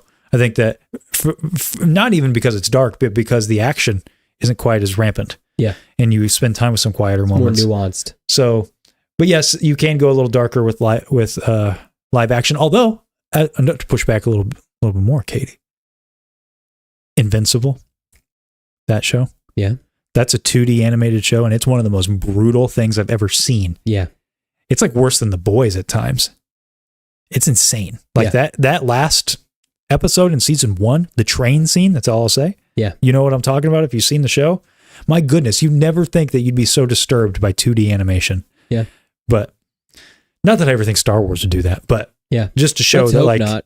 I don't want to take Star Wars there. I don't want that either. Yeah. Tenebrous' First Apprentice from Reese's. That could be. I've also thought that too, like that May could be Tenebrous' first apprentice, and like maybe she dies or something happens to her. I just don't want a redemption arc. Like, please. That's all I want. That's all I'm asking. Bad. That's all I'm asking. Yeah. Yeah, I agree about Invincible. It's dark. Yeah, definitely. We had to be in the mood to watch it, my wife and I, because we watched the first 2 seasons. We're like, my goodness, but the storytelling is so good. Mm-hmm. You want to keep watching. Moving on to the next question. Mm-hmm. Nathaniel Fanson? Nathaniel T. Hansen? I don't know which one. If you could pick the best battle in Star Wars land or space, which one? Who goes first, you or me? Go ahead. Oh my goodness. Do I just pick like the best battle? Yeah, what's your favorite battle? Did it encompass everything? I mean, I think Battle of Endor is the best one, but then followed closely by I love the opening to Revenge of the Sith. Like, that's amazing too, if you would count all that. We're just... Yeah. I love that shot. Endor is great. That might be mine.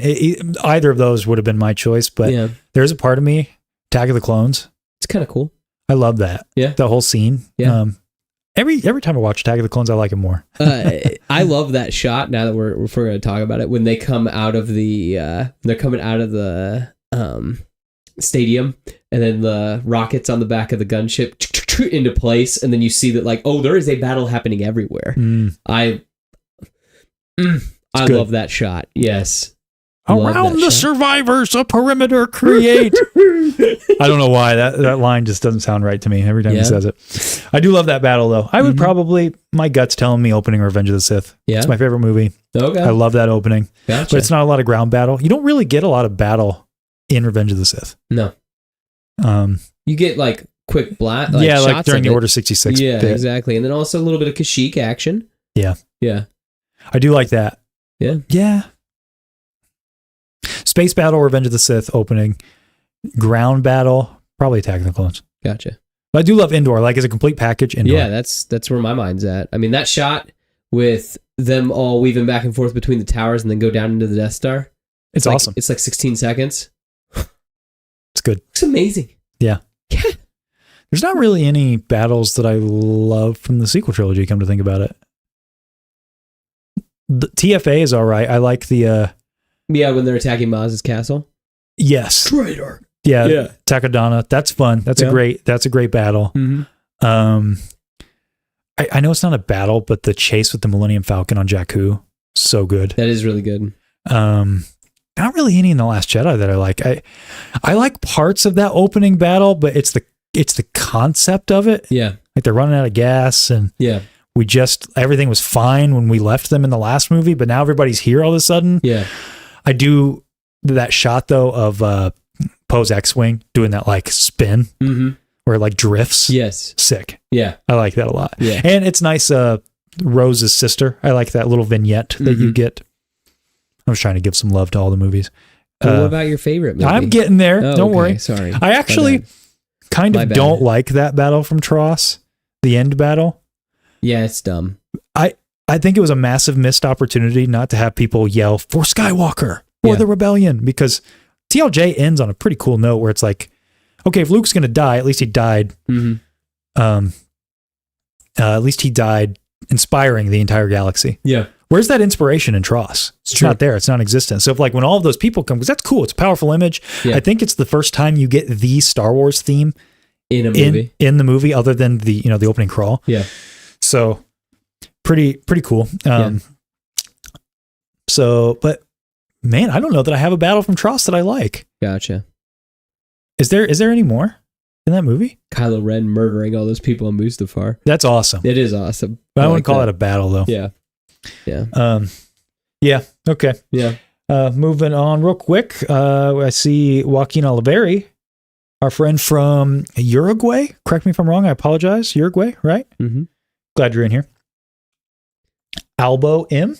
Another new face. A lot of new faces in here today. Yeah. Which, I haven't said. I'm so bad about this. I apologize. All 20 of you guys that are in here right now, thanks so much for tuning in. Appreciate you. Yeah, really appreciate you guys. We'd just be yelling into the void without you guys. And all you guys in here just are adding so much to the conversation. That's what part of me just wants to make all of our shows live, because we got like Katie in here and Django Fett and Tales from Tashi and Joaquin. They're all just dropping in some heater takes. Some little thought bombs. Like I didn't know this from KDO. One of the bombs on Paige. That's right. Paige is Rose's sister. Yeah. On Paige's ship says Han says hi. That's fun. Yeah. I like that. That's cool. Didn't know that. Did you know that? No, I didn't. Tales from Tashi saw a theory that Dean Charles Chapman's character, Tom Barathon, could be a young Palps. That'd be a huge retcon. It wouldn't make any sense. Thoughts that break everything. There's a large time jump. Maybe. Otherwise, yeah, no, I hate that. Yeah, I do too. What do you think about Lord Jon Snow's in the chat? We have Quinlan's boss and Jon Snow. What do you think about Dave Filoni hate? Personally, I love Filoni. I don't. Dave's gonna Dave, but I mean, I don't. You're gonna get it everywhere. I think that it's a matter of you need somebody to point a finger to. People did it with George. Yep. George ruined everything with the prequels and this and that and this and that. Now all those people are like, he needs to come back. Yep. He needs to buy back Disney. Yeah. And now it's like, now sometimes it's Disney is like the shadowy overlord. And look, I'm no fan of Disney. I'll be straight up with you. I really don't like a lot of the stuff that they do as a business. But most of the time they're just cutting checks. Yeah. And so I like to look at it as an individual artist. Mm-hmm. And so I like Filoni. Yeah. Is he perfect? No, of course not. He slips up from time to time. But he's learning. Yeah. Yeah. And I think that it's unrealistic as fans to expect every single thing to not only be the best thing you've ever seen, but be made specifically for you. Yeah. Sometimes it's not going to be for you. And that doesn't mean that he's awful and he's a horrible steward of Star Wars and all this. So, yeah, I mean, I'm in general a fan of Filoni, but like Ahsoka, I thought he had a couple fumbles. Yeah. But no, that's okay. The show was too long. And it's like, overall, I liked it. I feel the same thing with Mando season 3. Mm-hmm. My least favorite live action, well, other than Boba Fett probably, but that's for a whole other reason. Yeah. Like Mando season 3, weakest season of the show. Yeah. Do I have any reason to think that they won't bounce back with the movie and maybe season 4 if that ever happens? Yeah. No, of course not. I think that they definitely could. They'll do fine. Give artists a little bit of leniency. Yes. Unless they're intentionally trying to sabotage, which is very rare, and oftentimes you don't have you don't have evidence of that anyways. Yeah. Anyway, enough of that tangent. I saw that in there. I wanted to mention that. Yeah. Joaquin says, yes, from Uruguay. Good. I'm glad I remembered that. I think it's cool. You're got someone from Uruguay who watches. Mm-hmm. We've had all over the world. Yeah. UK was watching us. Australia was watching us. Uruguay. Man, that's crazy. It's crazy. You guys are awesome. Star Wars, bringing people together. That's cool. Crafting on Ilum. Have y'all read the High Republic books, comics? So I read the first 10 issues of the comic. What'd you think of it? They're okay. There's a Jedi that's a rock. Albo says in love from Scotland. Look at that. Scotland? I'm of Irish heritage, very prominent Irish heritage. So that's cool. I hope bygones could be bygones, Albo. Oh my gosh. Okay. Wow. That's awesome. Okay. Thanks for sharing. That's awesome. What? That just blows my mind. That it's like sometimes Ben BC Scrubs will post on his stories like he's got us up on his TV. I'm like, we're on a TV in Australia. That's wild to me. Like, does somebody cares enough about our show? Yeah, to throw it up on a TV. It's Star Wars brings like those people together. Awesome. I think that's wild. That it's like, cool. We've made so many friends. Yes, that it's more than movies. Yeah, yeah. It's a community. It's cool. Absolutely. Yeah. So yeah, I read like the first 10. And then I was like, this is going to be a long, because then I realized, this is just the first phase of it. Yeah. Like, this is a lot. And I'm not made of money. Right. So, then I'm just like, It is expensive to read all of them. I will say, a lot of people asked about this, about High Republic books. If we've read that, like how to get into High Republic. Yeah. Which we got a ton of fan questions this week. I apologize. We'd be here all day. A lot of you guys, just thank you so much for the engagement on that. It was really hard to choose. We would chose too many as is, but I have not personally read anything. I was interested at first, but this is just me personally, my own opinion. I'm really into, as you guys know, the behind the scenes and the motivation for writing something and how a writer goes about tackling their story. And I remember, I don't know if it was Celebration this year or I think it was last year, or whatever the one was before this year. I don't know if they had one last year. Anyway, listening to their panel, I don't know what it was. I personally don't like the way that they write their story. For example, the reason I say that is because it could be great. It could be great. I know this is like something that's it's very much a me thing. Like You're the one with the problem. Like, yes, I care about this kind of stuff. Yeah. And so I remember on that panel, they talked about, there was a big character death that happened around this time. I think it was like phase 2, which I do like how they did that. The publishing initiative was very interesting, very coordinated. I love that all concept art. You could see what it looked like. That was very cool. But the way that they wrote this character's death is like, they knew it was going to happen from like very early, and they kind of wrote into it. And me personally, I don't like stories that do that, because I can see it coming. And it's like, I don't know, it bothers me. I've talked about many times, I'm a big fan of Better Call Saul, Breaking Bad. I listen to their podcast, and they talk about how they write stories, and they don't write them that way. They write them like, okay, this character is in this situation. What does this character do to get out of it? And that's how they write. And it's just the story naturally progresses from A to B to A to B to A to B. So I don't know. It was just something about hearing that at that panel that I was like, oh, like you guys you wrote into this just to have this big dramatic moment. There's more to it that I'm not remembering, but so I'm being a negative Nancy over here. But I know a lot of people do like it, and I will say like the aesthetics of it, super cool. I do though hope, and going back to ACOLYTE for a second, I hope that they take it easy with the fancy lightsabers. Yeah, I don't know, man. Why are you reinventing the wheel? Like, there's too many yellows, there's some purples. Well, but I'm talking about, I saw today, and I don't know if this is true or not, one of them might, like, one wields a purple lightsaber and it turns into a whip. Yes, it turns into a light whip. Yeah, and I'm like, I don't know that, like, and then, like, in High Republic, you see the cross, how a crossguard's supposed to be. Kylo Ren kind of fashions it, like, his after that, kind of. Yes. And then, I'm trying. Oh, there's another one that has like more of a katana style lightsaber, and I'm just kind of like, like, you know, why are we reinventing the wheel? I get you. I get you. I'm kind of it. More than anything, it begs the question: why did lightsabers become so standardized by the prequels? Yep. Gabby, hit up the library. This is going to sound so horrible. I forget about the library all the time. What? I just forget that like you could just go there and just rent books for free. Yeah. I know I just sound like such a troglodyte saying that, but Gabby, since you're our book person here, do you like? Have you read a lot of the High Republic? Do you like the High Republic? What does everybody think about that? Because I am in general, I'm lukewarm. I will say I am intrigued by the ACOLYTE, and I hope that it makes me actually want to go read these books. Yeah, because I was really interested in Phase 1. I almost picked up Fate of the Jedi. I think there was a Light of the Jedi. Light of the Jedi, I think, is the first one. Mm-hmm. But a lot of my friends who have read it, avid readers, personally were like, yeah, that wasn't for me. Gotcha. And that's okay. If it's not for me, it's not for me. Yeah. Like I said, I know that is very much a me problem. Yeah. So I would love to see that lightsaber gun Jocasta Nu uses in the comics. Yeah. Do you remember that in the Vader comic? Uh-huh. Yeah. Sick. I mean, I think that like, that's a little different because of the time period. Where it's like Kanan Jarrus, like his separated and stuff like that. I think that's going to do a lot of different things. Yes, to hide them. Hey, Catosaurus Rex. If you were to do a Cerveza Crystal insert, when would you do it? Right now, but for another time. Yeah. No, I know from she made another comment asking where we would put it in the movies. Yeah.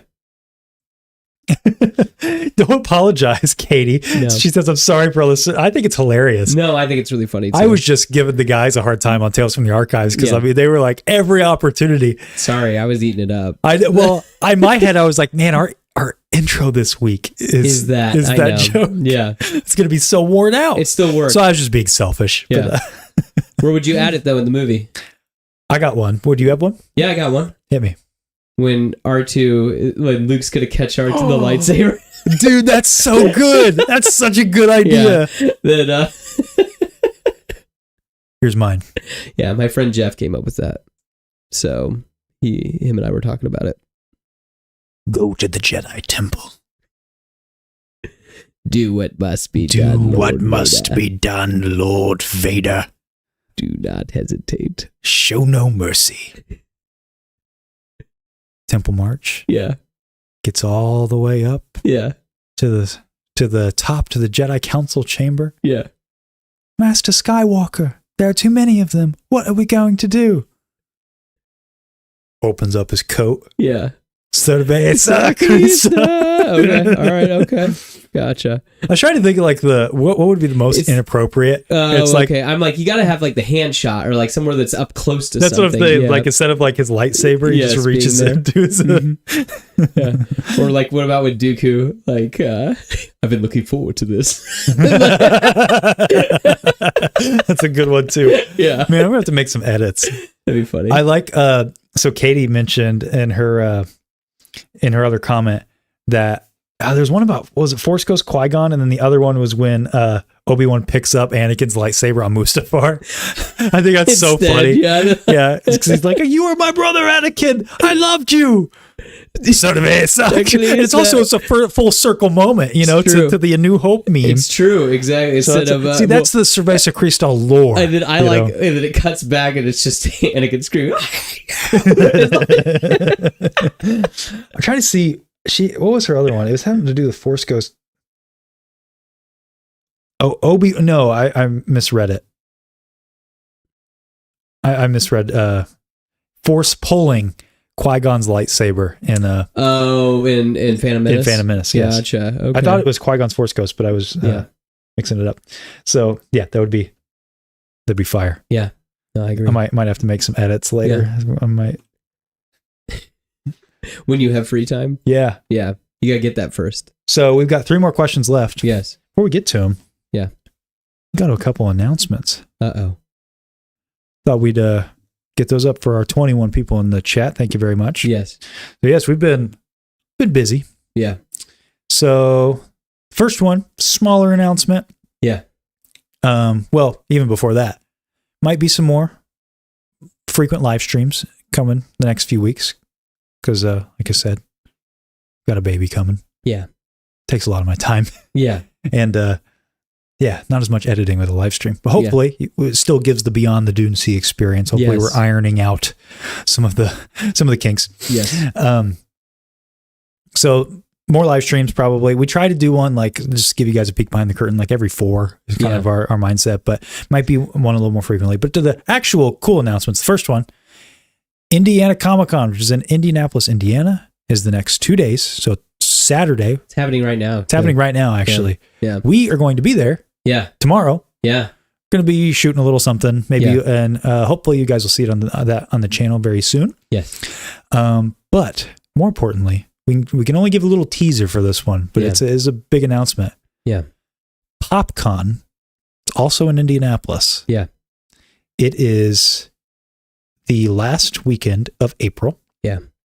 I want to get the date right here. Yeah. Or no, it's the 20th, right? Gosh, no, I sound like an idiot. Let me make sure. I don't know what it is. I'm bad about that. No, it is the last weekend. I thought it was. I just wanted to double check. Yeah. It is the 27th and 28th of April. Yeah.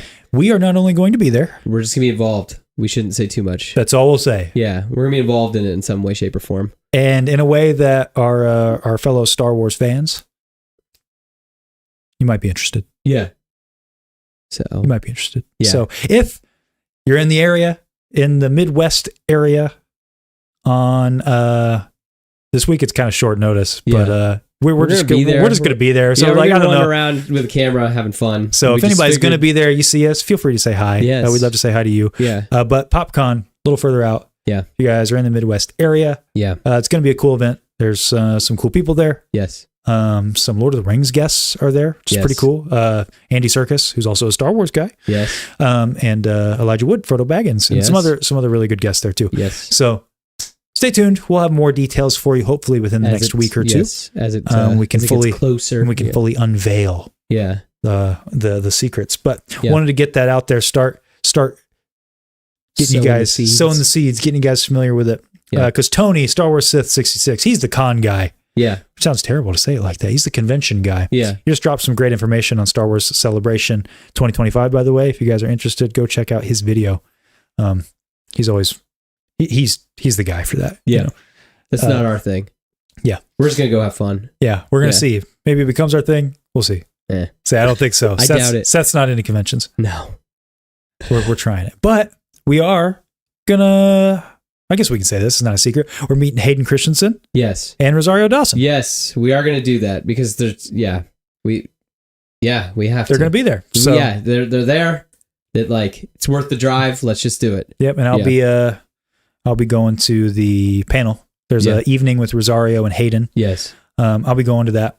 So I think I'm allowed to record as far as I know. Yeah. So I don't know why you couldn't record during that. You definitely can't record them in anything else. Yeah. Yeah. Yeah. Yeah. We're going to kind of play it by ear with that. You definitely can't with Hayden. Hayden's pretty locked down for this, but some of the other guests aren't quite as locked down. So there's some other Star Wars guests there too. We may meander. Yeah. See what can happen there. Yeah. It might be fun. Yeah. But your favorite Jedi is going to be there. Yeah. Yeah. Ezra Bridger. Ezra Bridger is going to be there. Yeah. Taylor. What's his name? Taylor Gray. Yeah. Right. I don't know. Gosh. Yeah. Man, I'm like the fakest fan here today. This is like blowing my mind. Okay. I can't remember anything.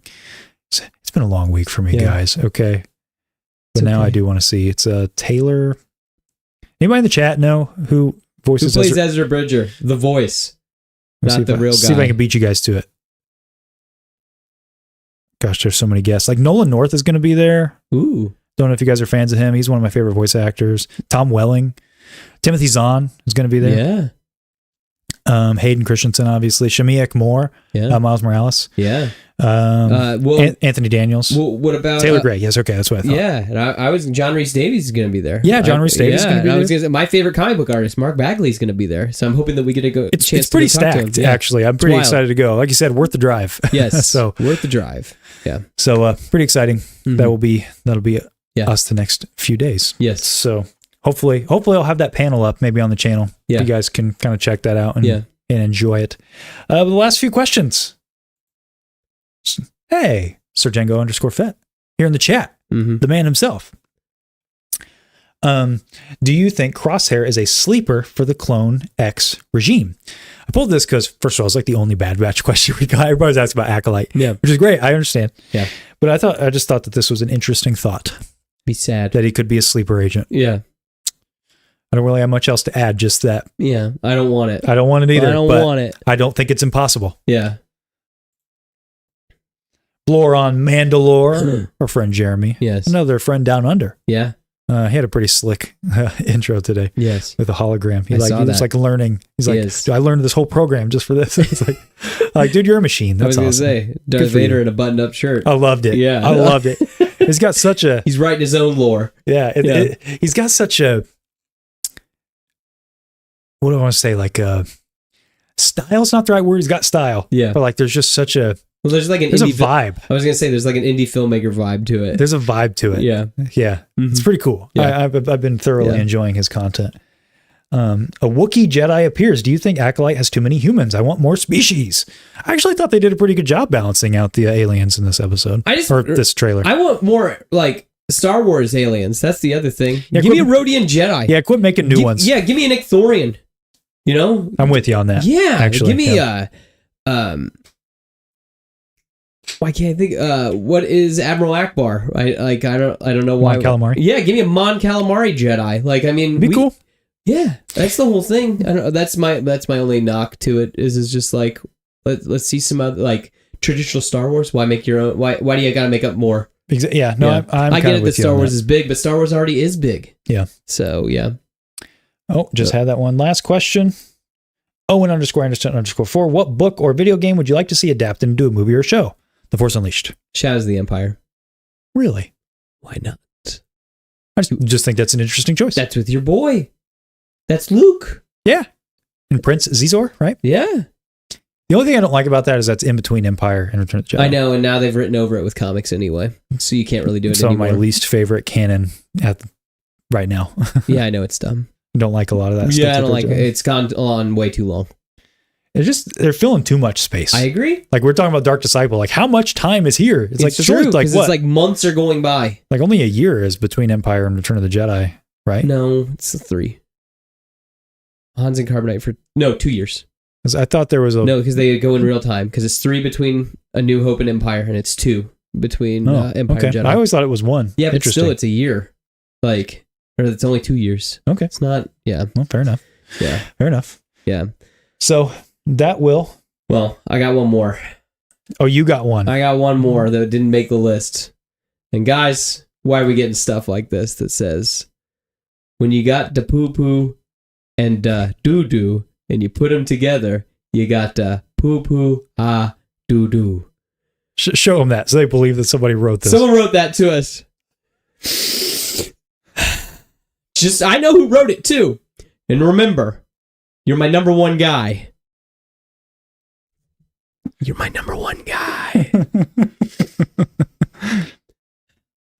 Well, guys, that's going to about wrap up the show today. Once again, thank you so much, everybody, for being in here. Yes. Really appreciate. I just love hanging out with you guys. Love chatting with you guys. Appreciate the flexibility. I know it was kind of a last minute change of the time. Yeah. But we got to hang out with some of our friends across the pond. Yes. Across all the world. Over. It was awesome. It's crazy. So again, Star Wars bringing people together. Yeah. So just thank you so much for that. Yes.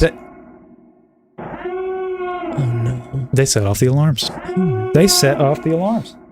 Well, I guess now we really do have to end the show because, we